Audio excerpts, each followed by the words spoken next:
тешката екс-катедра. Благодарам, председателе.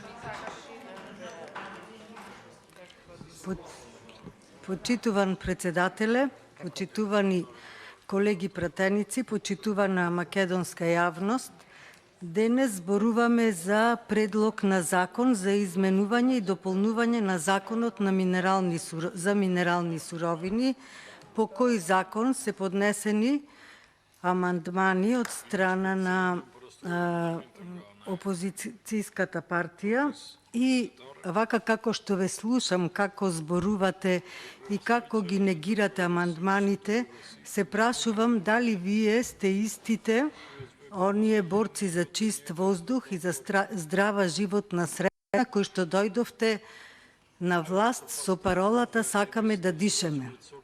Во Битола во едноизминато време беше дадена концесија за каменолом. Советниците, а и членовите на СДСМ секојдневно протестира, одржуваа протести со граѓаните, со пароли. И сега сакам да ви цитирам некои изјави нивни, да ве прашам дали се уште го мислите тоа што го спорува вашите колеги, сигурно и вие, во однос на животната средина и здравието на граѓаните. Значи, ке цитирам еден ваш висок функционер. Каменоломот не смее да работи во непосредна близина на градот, бидејќи влијае негативно врз животната средина и здравието на граѓаните. Дали и сега истото го мислите ова, па одбивате амандмани кои што се однесуваат точно на локацијата на овие каменоломи кои што вие сега денес овој закон го носите. Доколку од било кои причини каменоломот на Билбилкамен повторно се обиде да работи, како граѓани на Битола ќе постапиме, односно ќе протестираме против тоа.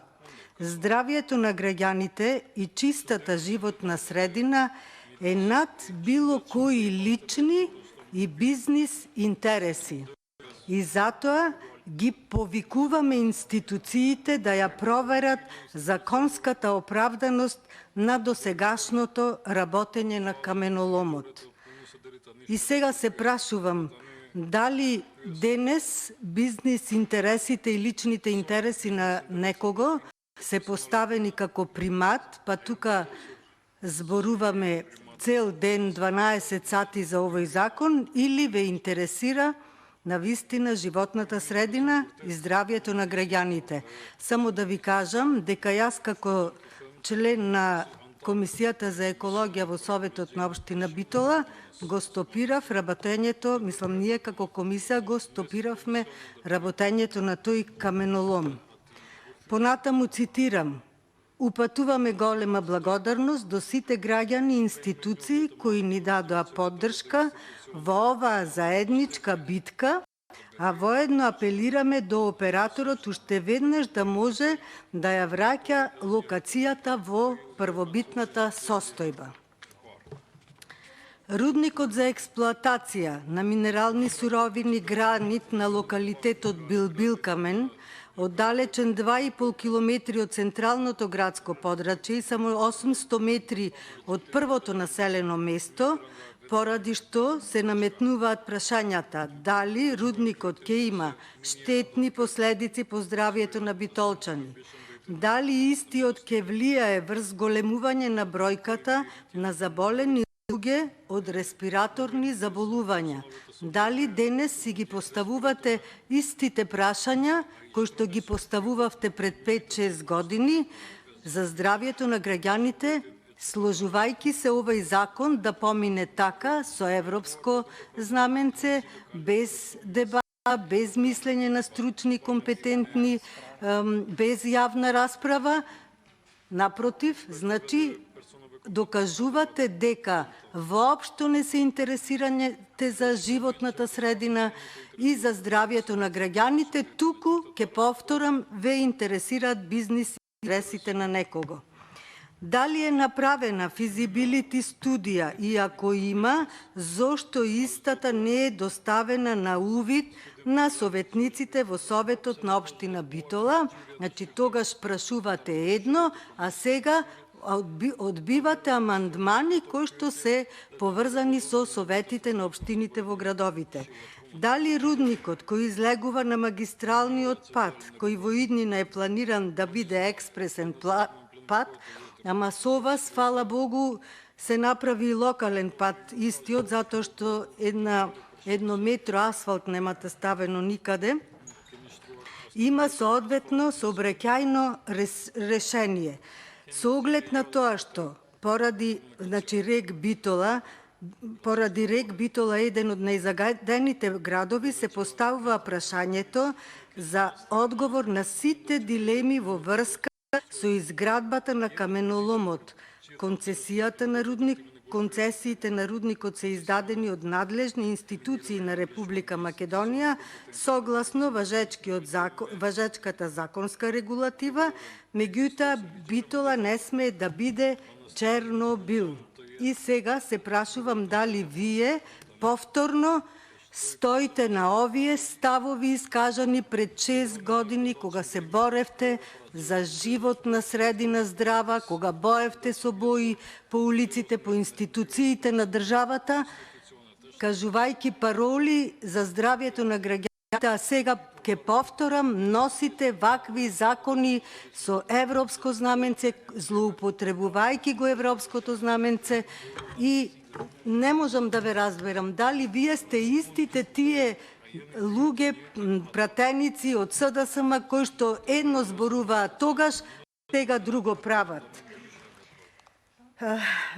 Значи, вас дали ве интересира јавниот интерес, здравјето на граѓаните, или ве интересира само личните интереси, односно интересите на партиските икони од партиите на СДСМ и на ДУИ.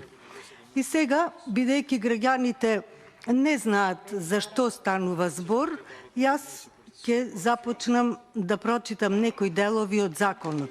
Во Република Македонија условите и начинот на вршење на геолошките истражувања и експлоатацијата на минералните суровини, наплатата на концесиските надоместоци, надзорот, како и казнените одредби, уредени се со Законот за минерални суровини, Службен весник на Република Македонија, број 136/12, 25/13, 93/13, 44/14, 160/14, 129/15, 192/15, 39/16, 53/16, 120/16, 189/16 и 7/19.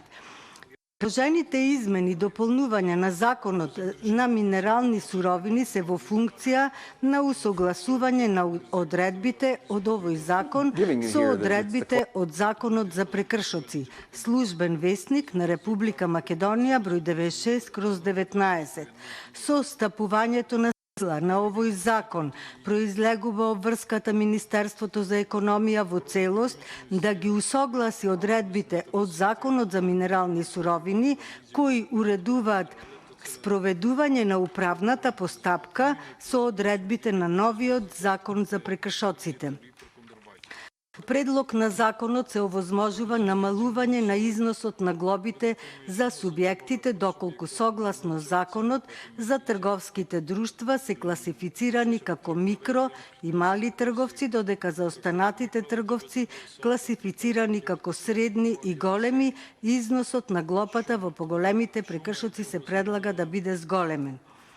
Покрај измените и дополнувањата на Законот за минерални суровини во насока на усогласување на одредбите со Законот за прекршоците, извршено е и усогласување со Законот за услуги, Службен весник на Република Македонија, број 95/19, согласно кои и субјекти од држави членки на Европската Унија можат да поднесат барања за издавање на лиценца и овластување за изработката на геолошката документација или за изработка на рударски објекти. Да ви кажам едно, носите закони како овај, како законот за недела неработен ден, како просечна плата во Република Македонија, без суштинска анализа на брзина, на мускули и притоа и граѓаните, а и вие како власт се соочувате со илјадници проблеми. Недела неработен ден, дали се... Благодарам. Дита, дијело е дитио